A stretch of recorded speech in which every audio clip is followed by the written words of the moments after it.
پاکستان میں بڑا زرعی انقلاب آنے والا ہے، ملک بھر کے کسان بھائی خوش ہو جائیں۔ اب کمرشل بینکس گاؤں دیہاتوں میں موجود اپنی برانچوں کے ذریعے سولر ٹیوب ویلز کی تیاری کے لیے آسان بنیادوں پر سود سے پاک قرضے فراہم کرنے لگے ہیں۔ اس سلسلے میں حبیب بینک نے ابتدا کر دی ہے۔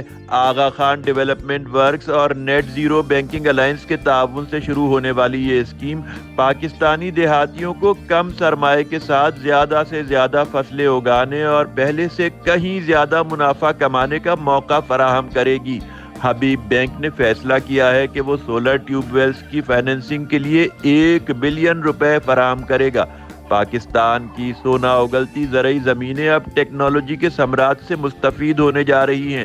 دیکھنا یہ ہے کہ مزید کتنے بینک اس حوالے سے آنے والے دنوں میں کسانوں کو قرضے فراہم کرنے کے لیے میدان میں اتریں گے۔